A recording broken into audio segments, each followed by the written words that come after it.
नमो बुद्धाय, जय भीम दोस्तों। आज 25 दिसंबर है। आज ही के दिन डॉक्टर बाबा साहब आम्बेडकर जी ने जो महाड़ के 14 तालाब का सत्याग्रह है, उसका उसी वहीं पर मनुस्मृति का दहन किया था। तो इसको लेकर जो सोशल मीडिया पे ट्रेंड चलाया जा रहा है, हैशटैग मनुस्मृति दहन दिवस। तो इसमें जो सोशल मीडिया के यूज़र हैं वो क्या लिख रहे हैं, उसके बारे में बात करेंगे। साथ ही कल पेरियार ईवी रामास्वामी नायकर जी की स्मृति दिन था, तो उनको भी लोग याद कर रहे थे। तो इसमें प्रोफेसर दिलीप मंडल जी ने कल ही यानी 24 तारीख को एक ट्वीट करके लिखा था, कल 25 दिसंबर को मनुस्मृति दहन दिवस है। बाबा साहब जी ने 1927 को इसी दिन मनुस्मृति जलाकर एक सामाजिक क्रांति की शुरुआत की थी, जिसकी वजह से आज दलित, आज वंचित जातियों के करोड़ों लोगों का शिक्षित मिडिल क्लास बना है। आप सबको इस महान दिवस पर अग्रिम हार्दिक बधाई और मंगल कामनाएं।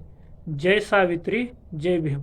तो इस तरीके से सोशल मीडिया पर इस ट्रेंड को चलाया जा रहा है। साथ ही राष्ट्रीय जनता दल, जो लालू प्रसाद यादव जी है, उनकी जो पार्टी है राष्ट्रीय जनता दल, उनका जो सोशल मीडिया अकाउंट है ट्विटर का, उस पर लिखा है, ऊंच नीच, वर्ण व्यवस्था, जात पात तथा उसके आधार पर बहुजनों पर अमानवीय अत्याचारों को उचित ठहराने वाले हैशटैग मनुस्मृति और उसके पैरोकारों का किसी सभ्य लोकतांत्रिक समाज में कोई स्थान नहीं हो सकता। हैशटैग मनुस्मृति दहन दिवस की बधाई। तो इस तरीके से जो देश की बड़ी बड़ी बहुजनों की पार्टियां हैं वो भी इसको लेकर या इस दिवस को मनाने की बात कर रही है। साथ ही मीना कोतवाल, जो मुक नायक मीडिया के पत्रकार है, उन्होंने लिखा है, ऐसे गिराना मनु की मूर्ति, पहले डालना उसके गले में रस्सी, क्योंकि उसने हमें गुलामी की बेड़ियों में जकड़ा। उस रस्सी पर पहला हक शूद्रों का होगा, फिर दूसरा हक होगा महिलाओं का। जिस तरह से इटली में मुसोलिनी के साथ हुआ, ठीक उसी तरह बीच सड़क पर सभी लोग मतलब मनुस्मृति का दहन करो, या जो मनु का पुतला है उसको ढहाना चाहिए। ऐसी बात पत्रकार मीना कोतवाल जी लिख रही है।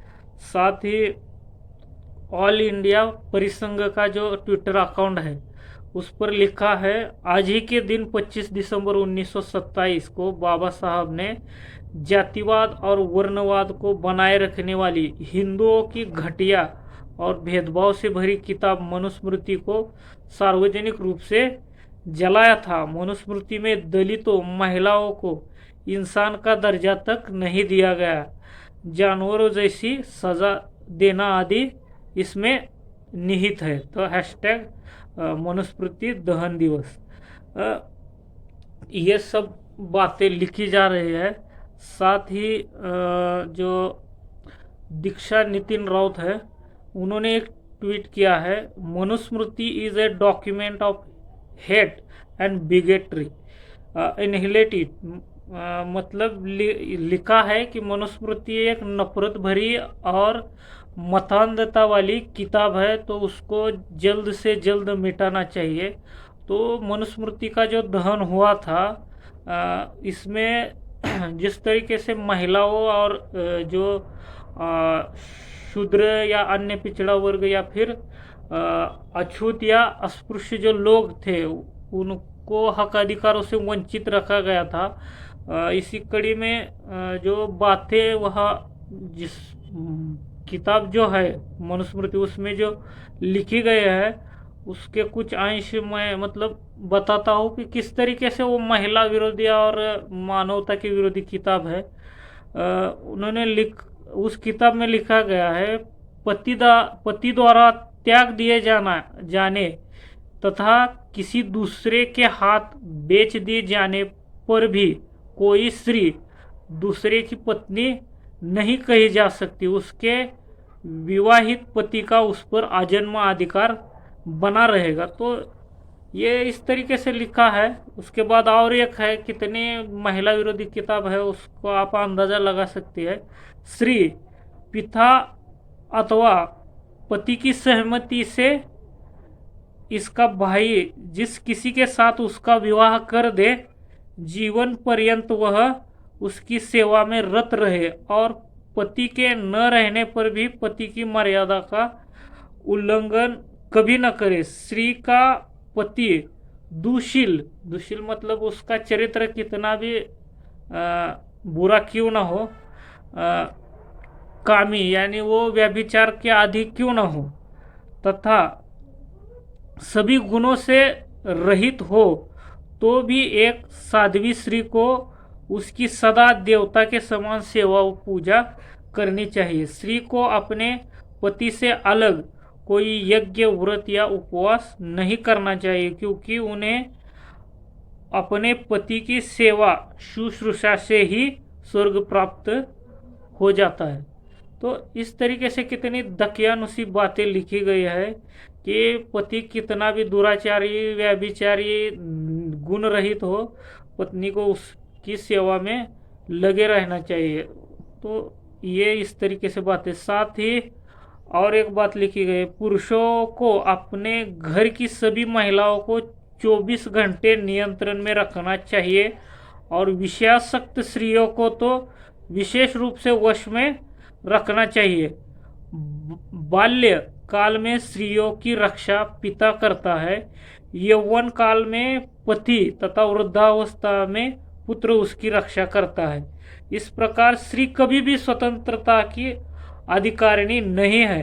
स्त्रियों के चाल ढाल में जरा भी विकार आने पर उसका निराकरण करना चाहिए, क्योंकि बिना परवाह किए स्वतंत्र छोड़ देने पर स्त्रियां दोनों कुलों मतलब पति और पिता के लिए दुखदायी सिद्ध हो सकती है। सभी वर्णों के पुरुष इसे अपना परम धर्म समझते हैं और दुर्बल से दुर्बल पति भी अपनी स्त्री की यज्ञ पूर्वक रक्षा करता है। तो स्त्रियों की स्वतंत्रता का इतना घोर विरोध इस किताब ने किया है। मनुस्मृति की सबसे ज़्यादा आपत्तिजनक बात यह है कि मनुस्मृति में अध्याय 10 के श्लोक संख्या 11 से 50 के बीच समस्त द्विज को छोड़कर, द्विज यानी 2 बार जन्म लेने वाले, एक बार मतलब अपनी माँ की कोख से और एक बार वो कहाँ से जन्म लिया है, मुंह से और कितनी जगह से, इसलिए द्विज है कि तीज पता नहीं, उनको छोड़कर समस्त हिंदू जाति को नाजायज संतान बताया गया है। मतलब अगर आप ब्राह्मण को छोड़ दे तो बाकी सारे जितने भी अपने आप को हिंदू कहते हैं, चाहे एससी हो, एसटी हो, ओबीसी हो या VJNT, जितने भी लोग हैं वो सब नाजायज संतान है। इस तरीके का मनुस्मृति के अध्याय 10 के श्लोक 11 से लेकर 50 में लिखा हुआ है। मनु के अनुसार नाजायज जाति 2 प्रकार की होती है। अनुलोम संतान, उच्च वर्णीय पुरुष का निम्न वर्णीय महिला से संभोग होने पर उत्पन्न संतान, और प्रतिलोम संतान, उच्च वर्णीय महिला का निम्न वर्णीय पुरुष से संभोग होने पर उत्पन्न संतान। तो इस तरीके से पूरी दकियानुसी जो किताब है मनुस्मृति, उसको डॉक्टर बाबा साहब आम्बेडकर ने जलाने का काम किया था। तो इसी को लेकर सोशल मीडिया यूजर्स आज इस दिवस को मना रहे हैं, और खासकर महिला और जो यहाँ के SC ST OBC के लोग हैं जिनको पढ़ाई तक का हक नहीं था, यहाँ तक कि अगर वो गलती से भी किसी वेद, पुराण या अन्य किसी किताब के अध्याय को सुन लेते थे तो उनके कानों में शीशा मतलब पिघला हुआ लोहा डाल दिया जाता था। तो इस तरीके से डॉक्टर बाबा साहब अम्बेडकर ने जो मनुस्मृति का दहन किया था उसको लेकर आपकी क्या राय है, कमेंट बॉक्स में ज़रूर कमेंट करें। इस चैनल को सब्सक्राइब करें, लाइक और शेयर करें। धन्यवाद।